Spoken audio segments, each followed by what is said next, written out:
given the last installment, now I want to talk about fabric that you might not like. When I was writing the very first book, Quilts for Fabric Lovers, Joyce Lytle was my technical editor. And she said, okay, that's all fine and well, but what do you do when you're given a piece of fabric like this? Now, I looked at it and I said, I don't know, Joyce. If you have an RV, how about making curtains for it? You know, because this is pretty bad stuff. Well, at that time, we were moving to Livermore, and in the Livermore Valley, we have a really great guild called Amador Valley Quilters. And by the way, if you're not in a guild, I mean hands-on on a guild, you might want to consider joining one, because truly, you know how wonderful our community is here on the web. Same thing in guilds that you meet person to person. You don't have to be an expert quilter, you know, and also just like on this web, the more you get involved in the guild, the more you'll frankly get out of it.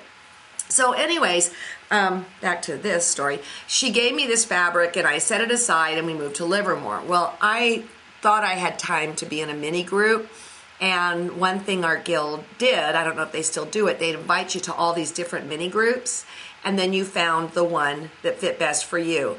So there was one that I went to called Challenge, and the rules were this: every other month, you would meet at somebody's house, and then they would pose the challenge, and you had 2 months to complete the challenge, buy the fabric, or just make up a good lie. They didn't care.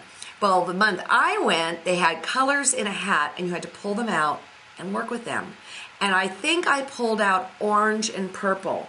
And all of a sudden, I remembered this fabric at home that Joyce had given me. So I ran home, and this was my challenge right here. Make sure you can see that. Yeah. Now, honestly, people, I would not have put this together without this as my guide. It just would not have happened. But the interesting thing is that in the world of color gods, what goes around comes around. And honestly, if I saw this fabric now, I would buy yards of it, oodles of yards of it. And honestly, it would probably have something like Kaffe Fassett written on the side.